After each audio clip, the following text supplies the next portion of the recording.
महाराज जी के पास वो लड़के सीख रहे हैं, तब देखेंगे वाकई क्या नया टेक्निक से ये सिखा रहे हैं, सभी का खिंचाव उनके तरफ आ रहा है। तो क्या बोल रहे हैं, और हमारी तरफ खींचने लगे, क्योंकि तालीम जरा अच्छी थी मेरी, यानी शिक्षा देने जो हम दे रहे थे वो अच्छी थी। अब समानता समझ में आ गई, एज का फर्क कि कौन किसका परवरिश ज़्यादा है। एज मैटर नहीं करता, नॉलेज मैटर करता है ना जी। शिक्षा किसमें है, वो तो किसी शिक्षा तो देंगे, लेकिन उतनी शिक्षा तो मैं लेके आई, लेकिन उससे ऊपर भी मैं अपने अनुसार भी कुछ रिसर्च किया है, कुछ दिया कि बच्चों को कैसे समझा देना है। पहले ऐसे बच्चे नहीं थे बाबू, हम लोग के टाइम में कौन बच्चा सीखा तो सीखा, उससे कोई मतलब नहीं। लेकिन इस टाइम में हमको वो बैक बेंचर को भी सिखाना है कि क्यों नहीं सीख रहा है, उसमें क्या दिक्कत है कि मेरी बातों को नहीं समझ पा रहा है, हमको उसको भी सिखाना है। जब से मैं 2 महीने 3 महीना हो नहीं यहाँ पे आए हुए, तो उन्हें क्या बदलाव आया होगा, कुछ चेंजिंग आई है आप लोगों में, आई नहीं है। हम एनालिसिस नहीं करेंगे, हम तो देख ही रहे, पर डे देख रहे हैं, पर डे देखते हैं कि कौन बच्चा क्या करता है, बताते हैं खुद एनालिसिस करना, फिर मेरे को बताने क्या मेरे में सुधार आया। ठीक है, चलो आगे। बस उसके बाद से बैले वगैरह जो लक्ष्मण महाराज जी ने मालती माधव पहला किया, उसमें असिस्टेंट था।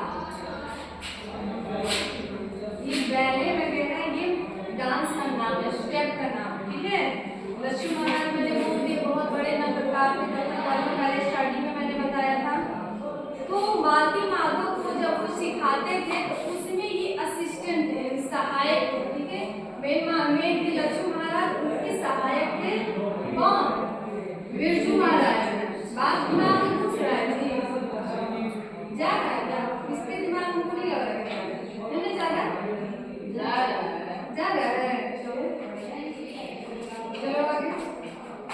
जबकि मजेदार बात यह है कि उसके एक्शन वगैरह सब मैं ही बनाता था अंदर, और ये कहते हैं आगे जब वहां जाएगा तो बोल देना सबके सामने, चाचा जी को कौन सा मूवमेंट सिखाया था। बात समझ में आई क्या बोले, कहने के लिए उनके सहायक डांसर थे, यानी कि मान लो मैं टीचर होगी, नहीं असिस्टेंट बिरजू महाराज जी, लक्ष्मण महाराज। जबकि जो मालती माधव को पहले डांस सिखाते थे, सब यही इनको सिखाते थे, लक्ष्मण महाराज को सिखाते थे, और बोलते थे बाहर जाना तो बोला कि हमको सिखाए हैं, कौन सा मूवमेंट था, भाई देखो कितनी बड़ी बात वो बोलती है। चलो आगे बढ़ते हैं। तो मैं कहूँगा वो वाला, और फिर तू बना लीजिए अपने आप, मतलब अपनी वाहवाही करने के लिए कि मैं अच्छा डांसर हूँ, उसको नीचे में अपना औसा उतर जाने के लिए। हाँ, तू बना लीजिए अपने आप, बस तो बनाता मैं था। और बरका बहार गोवर्धन लीला बनाने के लिए 1.5 साल पहले आए थे, सबका नाम है, ठीक है। बरका बहार गोवर्धन लीला, ठीक है, गोवर्धन लीला हुई थी ना, कृष्ण लीला, जो गोवर्धन लीला उसको नाम जो बनाने के लिए 1.5 साल पहले आए थे। पूसा रोड में कॉलेज जब शुरू हुआ तो मैं आ गया, ठीक है। आगे बढ़े। मीना जी के सामने ही मैंने ज्वाइन किया था, यानी जब कॉलेज इन्होंने ज्वाइन किए थे तब उस टाइम मीना जी थी। मीना जी उसकी कोई व्यक्ति होगी, और ये हमारे का डिटेल में लेके कभी देख उतना लंबा ये चैप्टर। केशव भाई और मैं साथ ही रहते थे, यानी एक ही साथ केशव भाई और बिरजू महाराज साथ रहते थे, सूप आदि पीते थे, ये बेचारे बनाते थे, मुझे तो वो अभी नहीं आता था, यानी वो खाना बनाते थे, ये खाते थे, जब इनको खाना नहीं आता था, केशव भाई बनाते थे। बस उसके बाद संगीत भारती के जमाने में अपने होश में कोलकाता में एक कॉन्फ्रेंस में नाचा हूँ। अब पहले की बातें सारी घटना आप भी बता रहे हैं, बताइए कोलकाता में जो गाने मिला था, याद है ना? हाँ, पिताजी और चाचा जी बोला के तो बोले थे छोटे मियाँ तो छोटे, बड़े मियाँ तो बड़े मियाँ, छोटे मियाँ सुभान अल्लाह को उपमा दिए थे। तो बस उसके बाद संगीत भारती के जमाने में अपने होश में कलकत्ते में एक कॉन्फ्रेंस में नाचा हूँ। उस समय दयाराम जी साथ, दयाराम जी कोई व्यक्ति थे जो उस टाइम बिरजू महाराज जी के साथ, वही मेरी देखरेख करते थे। यानी कि यहाँ जो कॉलेज अब ज्वाइन किए, ठीक है, वही मेरी देखरेख करते थे। पिताजी के गुजर जाने के बाद इनको ले जाता था रखवाली के लिए। वह जो मेरा नाच हुआ है, वहाँ से कलकत्ते की ऑडियंस ने मेरी बड़ी प्रशंसा की। अब कोई भी इतना अच्छा जो नृत्यकार ऐसा करेगा तो कोई भी वाहवाही करेगा, ऑडियंस प्रशंसा की इतनी कि तमाम अखबारों में मैं छप गया एकदम, फ्रंट पेज पे इनका नाम आ गया, बिरजू महाराज। पूरे वो हल्ला हो गया, पूरे गांव, पूरे कोलकाता में क्या बिरजू महाराज जी ने कंसर्ट किया है, क्या डांस किया है, इतना कि वो तमाम अखबारों में छप गया एकदम। और वहां से दूसरे डांसर से तमाम उनको भी लगा कि भाई लड़के ने कुछ कर ही डाला, यानी कि ईगो को नहीं किया। एक बिरजू महाराज ने वहाँ कलकत्ते में नहीं डांस किया, और भी बहुत सारे डांसर थे, कोई ईगो इनसे नहीं किया कि नहीं वाकई इस लड़के में दम जो है, काबिलियत है, जो सबको मोहित कर दिया। मतलब वहां से लोगों को पता लगा कि मैं कुछ करता, यानी वहां से इनकी लोकेलिटी जो है प्रसिद्धि फैलती गई। कोलकाता से क्वेश्चन पूछता है कि वहां से इनकी प्रसिद्धि बढ़ती गई तो कोलकाता से, ठीक है।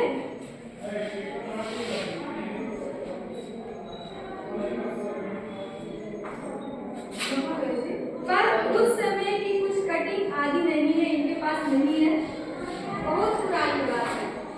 तो वहां से मेरा एक मोड़ आ गया, वहीं से इनकी लाइफ जो है एक टर्न ली, इनकी लाइफ में हाँ मैं कुछ हूँ, मेरा और कुछ है इस जमाने में, मोड़ आया। उसके बाद हरिदास स्वामी कॉन्फ्रेंस बम्बई ब्रज नारायण ने बुलाया, जब इनकी प्रसिद्धि बढ़ी तो इनका इन्विटेशन मुंबई से गया, आप मेरे यहाँ आइए। और कौन बुलाया? हरिदास स्वामी, जो कि कॉन्फ्रेंस बम्बई ब्रज नारायण ने बुलाया। वहाँ भी प्रोग्राम मेरा बहुत अच्छा गया। ये भारतीय कला केंद्र ज्वाइन करने की बात की। उसके बाद से फिर ईश्वर की कृपा से प्रोग्राम कलकत्ते, बम्बई, और उन्हीं दिनों कुछ अरसे के बाद मद्रास भारतीय कला केंद्र के साथ ही गया था मद्रास। यानी धीरे धीरे अलग अलग जगहों पे इनका बुलावा आने लगा, और जो वहाँ जाने लगे इनका परफॉर्मेंस होने लगा, और जब परफॉर्मेंस होने लगा तो पैसा भी आने लगा। धीरे धीरे इनकी ख्याति बढ़ती गई, धीरे धीरे जो इनकी जो दिक्कतें थी, जो संघर्ष कर रहे थे खाने पीने में रहने का, वो धीरे धीरे खत्म हो रही है। अब देखो एक एक सीढ़ी करके कैसे ऊपर चढ़ गए, बड़े ना वो समझ जा रहे थे समय, लोगों को दिक्कत नहीं है। और धीरे धीरे लोग मुझे चाहने लगे, इज्जत करने लगे। 3 साल जो संगीत भारती में बीते हैं, उनमें मेरा नियम था सुबह 4 बजे उठना वगैरह ना था। मैंने बोला ना कि अपनी पोस्ट मिलने के बाद कभी कुछ नहीं करना चाहिए, चाहते इनका भी प्रसिद्धि बढ़ गया, क्या जरूरत है सुबह में उठने का, नींद आराम करने का, नहीं कोई करता है। मेरे को कब जॉब मिल गई मैं तो कर ही सकता हूँ, क्या मालूम नहीं है। जो चीज़ तुम पहले से करते हो वो धीरे हमेशा और निखरते जाओ, और नई नई चीज़ें रिसर्च करते जाओ। इतने बड़े प्रसिद्धि पा लिए थे, फेमस हो गए थे, फिर भी जो इनका रूटीन था वही था, 4 बजे सुबह में उठना, स्नान आदि करके अपना रियाज करना, कथक। देखो क्या क्या कर रहे हैं बताएंगे। देखो अब शुरू हो रहा है डेली रूटीन, जैसे बता रहे हैं सुबह राज का 4 बजे उठना वगैरह ना, चाहे बुखार चढ़ रहा है, चाहे खांसी आ रही है, सुबह 5 बजे से रियाज, 5, 6, 7, 8 तक रियाज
चाहे हंस के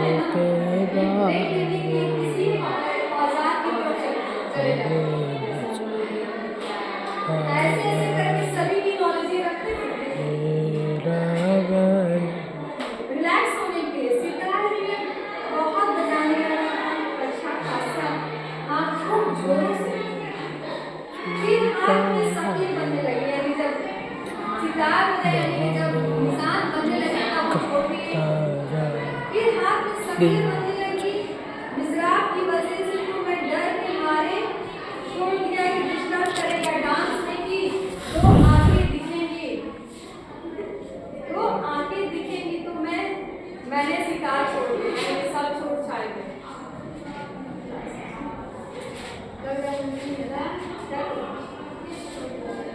छोड़ दिया गिटार बजाने लगा ऐसे ही थोड़ा शौक के मारे सितार छोड़ा गिटार छोड़ा फिर बांसुरी मेरी बहुत दिन चली मतलब शौक के मारे बजाता है यानी हॉबी गागर साहब के साथ ट्रेन में भी अपने ऊपर बजा रहा हूँ वे नीचे गुनगुना रहे हैं तो शौक उसका भी रहा फिर सरोद भी चलता है सरोद तो अभी भी मेरा शौक है सरोद भी एक वाद्य यंत्र ठीक है सभी वाद्य यंत्र के बारे में फिर तबला में शुरू से बजाता हूँ हारमोनियम थोड़ा बहुत लहरा बजाने के लायक बहुत शुरू से बजाता हूँ शुरू में फिल्मी गाने गाकर मैं पूरे मोहल्ले के लोगों को खुश किया करता था जब मैं छोटा था देखो अपनी एक्टिविटी बता क्या क्या अब क्या नहीं है इनमें सब जानते हैं और दो एक फैमिली थी मोहल्ले में जो मेरा गाना सुनकर बहुत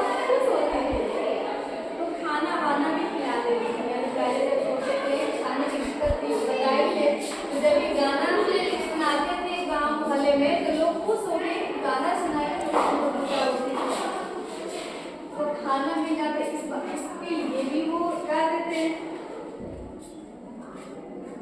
सिंधी फैमिली थी वो बेचारी मेरी बहुत मदद करती थी कभी दाल मखाने की सब्जी जब बनी कर खिला देती थी उन दिनों मतलब हमारी हालत भी ऐसी थी कि कोई खिला दे तो अच्छा लगता यानी कि खाने ठीक है अंजलि फिर उसके बाद वो तमाम फिर यहाँ काम करने लगे उसके बाद की कहानी तो फिर मैं मालूम है आपको कि कितने बड़े फिर दुनिया भर के अलग अलग हिस्टोरिकल और विदेशी टूर भी शुरू हो गए रूस हे बनाओ तो तनी पढ़े उर्दू जिसमें संभव लेकर